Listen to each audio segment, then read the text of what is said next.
I still have hope. Doesn't matter what you say. I believe in us. The human condition has both dark and lightness within it. So I don't despair when I see things get strange, things get hard. But I think some course correction's in order. First thing I would do is walk away from social media. My social media serves me up pictures of people flipping out. In stores, restaurants, on the street, on the roads. They're angry. And that anger always exists, but I think the more we see it, the more we're affected by it. You know, when all we had was books and television and movies, at least they were still edited. Even the news stories were edited before they went to air. I find more spelling mistakes on CNN than I would in a kindergarten class. We're so quick to pump out content. We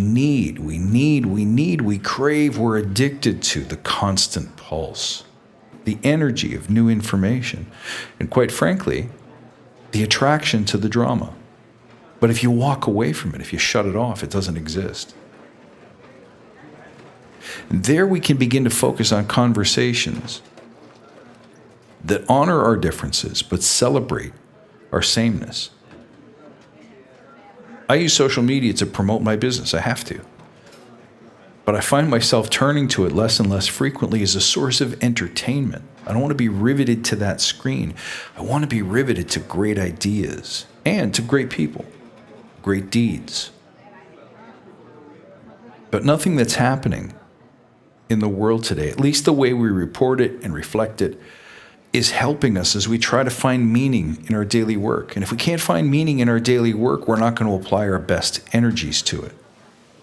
So what happens is, instead of rallying around a vision or a mission, whether that's a personal one or whether that's one that your corporation sets out for you, doesn't really matter. Instead of aligning and rallying around something that creates fulfillment and meaning, we rally around one of two things: hatred, fear, intolerance, or we rally around our voices, our dissent, our outrage, our fed-upness, our causes.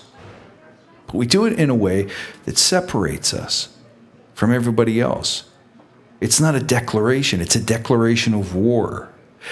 And it creates a kind of vitriol, it creates a kind of distance between us and them. Managers and employees, the rich versus the poor, the learned versus the not, the left versus the right, but we're all one people.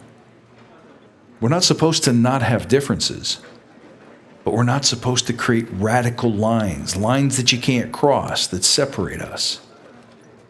And so if we have different ideologies, we can't sit in the same room anymore. Well, this is tragic for Scrum, for Agile, for business. The greatest progress comes when we can start from agreement, when we can find that place where we're all aligned and work from there. If you want to improve as a negotiator, as a leader, as a person who sells and communicates your ideas or your products or your vision, you have to begin with the common ground. You have to start with agreement, not disagreement. Never, ever, ever make somebody else wrong.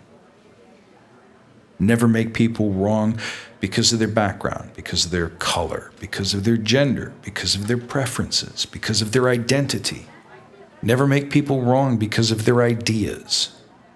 When you move away from making people wrong, then you turn conversation away from debate, which sometimes is useful. If you're trying to win a political race, you need debate. You need to demonstrate that your ideas are superior in the sense that they're better for the people you represent. But when everything becomes a debate, then there's never consensus. We treat everything like a political election where there's one clear winner and one clear loser, even if it's only by a couple of points.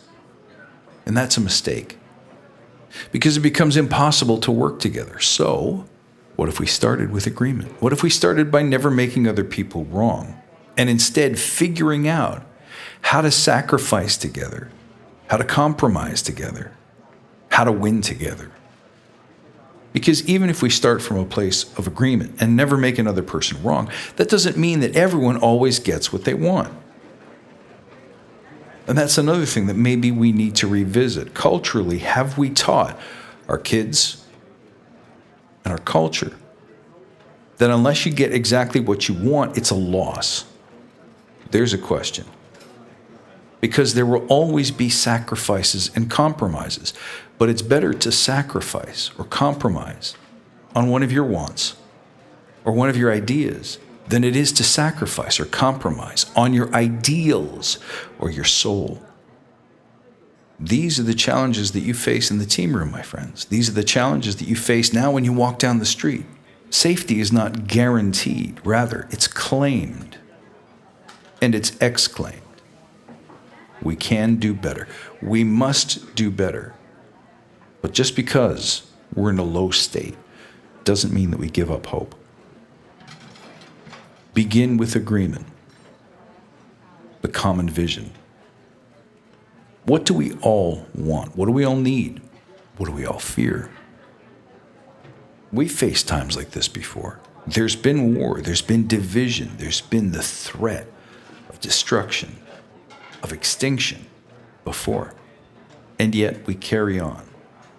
The planet we live on is resilient, and so are we. We are cut of the same DNA, the same guiding principles, the same basic fundamental designs, that we are able as human beings to adapt, to stretch, to fail, to have our bellies hit the gravel, to bleed, and yet then to heal. This is time to see our great promise and to never, ever, ever lose faith. If you lead people, it begins with you.